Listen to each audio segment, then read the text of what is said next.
This is definitely one of the most violent zombie movies of all time. The whole movie is full of exciting scenes. The characters are decisive in killing each other, and there is a shocking reversal at the end of the story. Friends who like zombie movies should not miss it. Police officer Jason's good friend was brutally killed by gangsters while arresting criminals. In grief and anger, Jason took off his police uniform and decided to seek revenge privately with 3 colleagues, one of whom was the girlfriend of the dead police officer, Alan. On a dark and windy night, the 4 wore hoods and came to the dilapidated building where the gangsters were hiding. They went around the back door to deal with the guards and successfully sneaked in, but met the building manager in the stairwell. The manager learned that they were going to deal with the gangsters and insisted on joining, but was pushed away by Jason. When the 4 people were setting explosives on the floor and preparing to break the door, the manager suddenly rushed up and shouted, exposing their whereabouts. Jason was instantly hit by the gangster's bullet, and his plan was completely disrupted. The gangster rushed out to kill the manager and took the 4 people into the house. Instead of revenge, they became prisoners. The violent gang member Xiao He believed that they were here to rescue the hostages, and shot the hostages without waiting for everyone to react.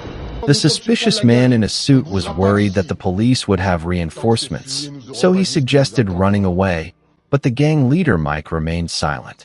In order to force the number of reinforcements, Xiao He first shot a police officer in the calf, then pointed the gun at Jason's head, and then pulled the trigger without hesitation. Policewoman Allen witnessed her colleagues being killed one after another and was heartbroken. She had not had time to avenge her boyfriend, but she was already in a desperate situation. At this time, the gangster brother who was watching downstairs heard a strange noise. The vicious dog that was released was silent, followed by a terrifying roar. The brother hurriedly retreated back to the building to lock the door, and saw the city in the distance was shrouded in flames of explosions, and shadowy figures were moving in the dark. At the same time, there were banging and roaring sounds from the bathroom upstairs. When a brother checked, he was strangled by the resurrected hostage. The hostage who was shot turned into a zombie. The gangsters opened fire, and the hostage did not fall down after being shot dozens of times. He turned around and bit another brother. Seeing this, Mike shot the hostage in the head and subdued him. However, there was another roar outside the door, and the dead administrator and brothers were resurrected one after another. Everyone was terrified and fled to the rooftop under Mike's cover and locked the iron door with pliers. Looking at the zombies gathering like a tide in the chaotic city downstairs, everyone realized that the end of the world was coming.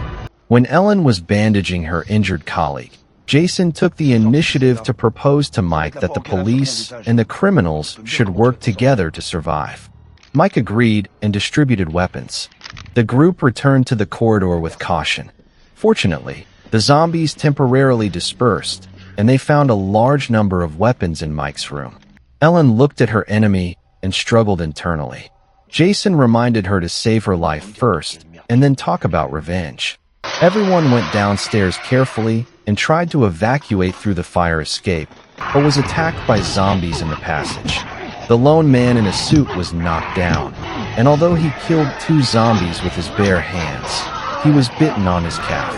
After everyone worked together to close the door of the stairwell, they found that Alan and his injured colleague were missing. It turned out that Alan killed the zombies with his bare hands, but found that his companion's wounds quickly turned into zombies, and he tried to kill him, but was knocked unconscious.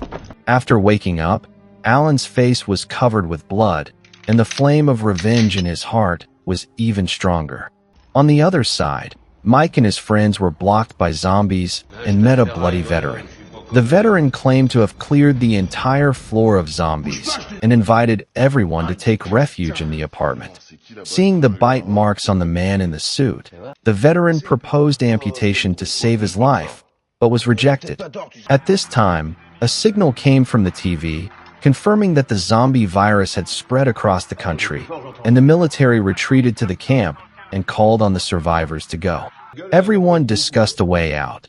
The veteran and Jason advocated breaking out, but the veteran's brother Xiao He wanted to stay behind because of fear, but was stopped by Mike during the dispute. After getting ready to set off, the veteran raised his axe to clear the way, but Blackie was scolded by Mike when he was teasing the female zombie, and he was dissatisfied.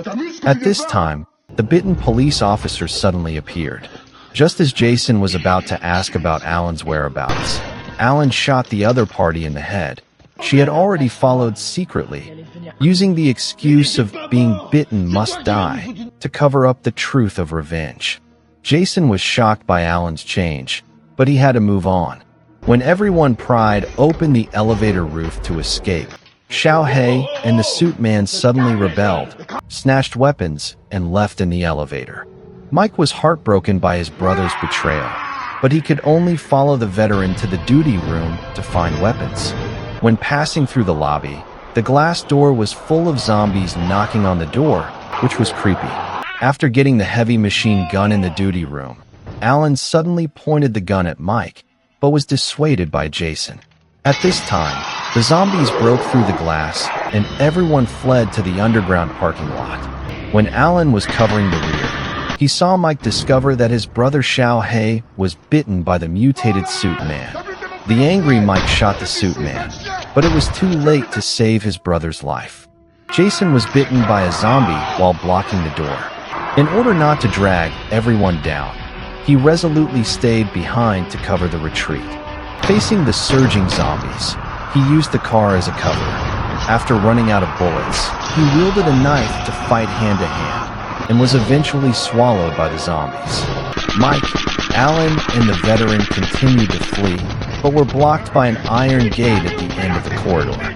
In order to cover the two, the veteran took Alan's grenade after running out of bullets, blocked the zombies with his body, detonated the grenade, and died with the enemy. Mike tried his best to push open the iron door and rushed out of the building with Alan.